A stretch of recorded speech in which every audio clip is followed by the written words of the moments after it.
He said he knew nothing about the scope of the crisis. And here are our conclusions based on the documents.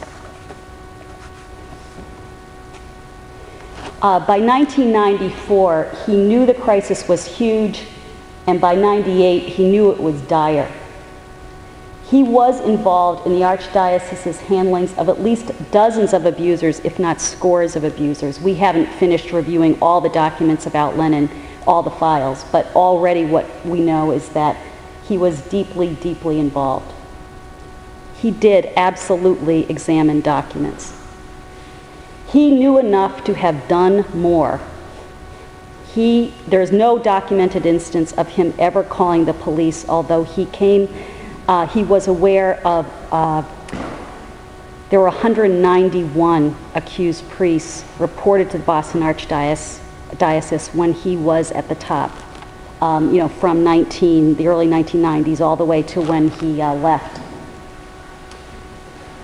And I maintain very definitely that he abetted the cover-up and was a very important part of it.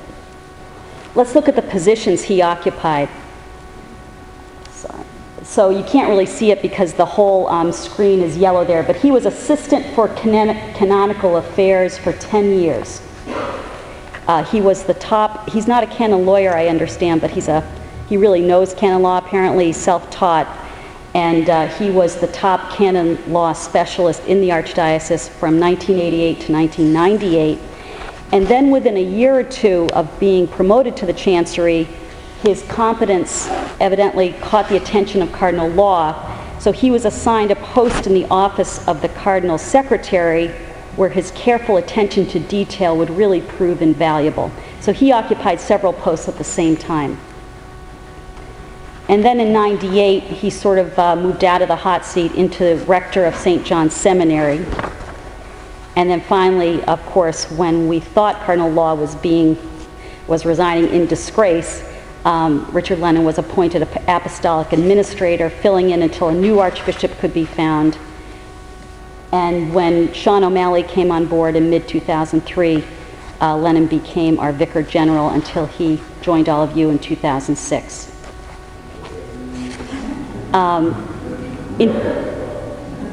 And the Massachusetts Attorney General said in his grand jury report, any claim by the Cardinal or the Archdiocese's senior managers that they did not know about the abuse suffered by or the continuing threat to children in the Archdiocese is simply not credible. Lennon happened to come just as the lid blew off the crisis in Boston. And it happened because of this guy, before 1990, they knew that kids were being raped by priests, but they had been able to sort of control it. But in '92, it all exploded when a private investigator who had been molested by this man, this priest James Porter, went and tracked him down in Minnesota and got him arrested. Eventually, more than 100 men and women came forward to say that Porter had abused them as children too. The Boston Archdiocese found itself in a catastrophic new era. The Porter case spurred hundreds of victims to report to the Archdiocese. By 1999, 191 priests in the Boston Archdiocese had been identified as abusers, and this was all while Lennon was in the chancery there. But what was extraordinary was that how they were able to keep this a secret. That was their overriding goal, to suppress the scandal, and they really succeeded. They would buy off victims by having them sign confidentiality agreements. They would falsely assure them that the priests would not be near children again. And I estimate that out of those 191 cases, only about 25 names had leaked into the public before 2002, when the documents were released in the Gagan case and we found out exactly what had been going on. This was an incredible feat of concealment in which Lennon played a crucial supporting role. He was part of implementing this internal protocol. This is what would happen, because they had to set up a whole new office for all these abusers who were being reported. They created a new office called the Delegate, and they'll say, okay, we get a priest reported. In part, what they had to do is prove to their insurance companies that they were doing something to stop the hemorrhaging of money. So they said, okay, we'll send him for psychological assessment. And of course, these priests also genuinely needed treatment. Then we'll send him to an inpatient treatment at a specialized treatment center, which was almost always St. Luke's in Maryland or sometimes Southdown in Ontario. And then we'll decide what to do with him. We can start him fresh in another parish, assign him to restricted ministry. They really liked putting these guys in hospital chaplaincies. And I know someone who was raped as a child by one of these priests in the hospital. So that was just a mirage, thinking they were getting them away from kids by putting them in a hospital. They would keep him on sick leave or ask the Vatican to laicize him. So Lennon performed key functions in all these steps. He was not the decision maker. He wouldn't meet with the victims. What he would do, he was the bureaucrat who implemented this plan in different ways. For instance, he resolved the canonical aspects of abusers' cases. He would facilitate their laicizations and sometimes coax them to get laicized. And to do that, he needed intimate knowledge of their files, of course. He would certify priests to other dioceses, saying they were in good standing, and that it would have required reading their files.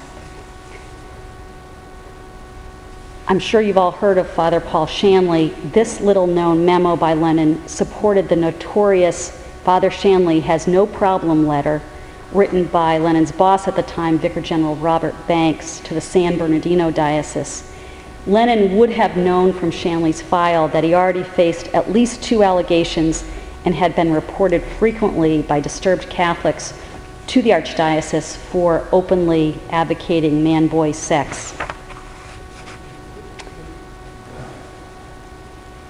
Here's another example. Lennon makes a strong recommendation in the case of a Boston priest, John Picardi, who had previously admitting to raping a 27-year-old man. But then Picardi was transferred to the Diocese of Paterson, New Jersey, where he allegedly abused a girl. So Paterson's saying, we'd like to investigate your priest, John Picardi, investigate this allegation.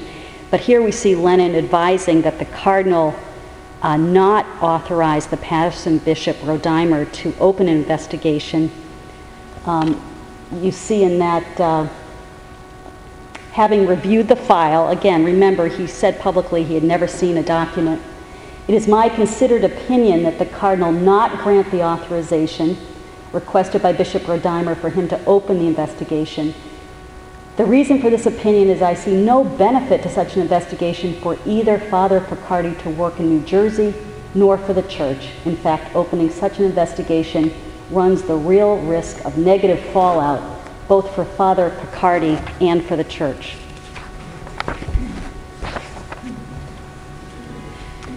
Another job he had, he was facilitator for the Clergy Benefits Fund. So he administered the funds for the salaries of abusers who were on restricted leave. A parish couldn't pay them because they weren't working for a parish, so that the money would come out of the Clergy Benefits Fund.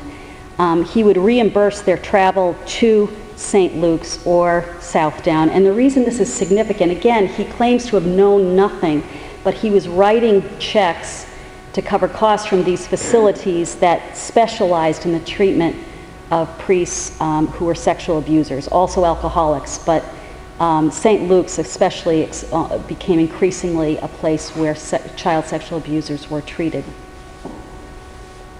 He reimbursed abusers therapy and drug costs, and he paid for their housing. Let's look at a couple of examples. This is a priest called Robert Morissette. You'll see in the lower left-hand corner, everything was encoded, so because these were all problem cases, he was referred to as priest M21, and this was just, he was reimbursing a, I think he had gone on a retreat or something like that. This is reimbursing a therapy bill. You see that's to Lennon, and there are hundreds and hundreds of these documents in these files. Here he is. Paul Tivnan had been first reported to the Archdiocese in 1985, two boys had come with one of the boys' dads to talk to Cardinal Law because they had just been molested by Tivnan.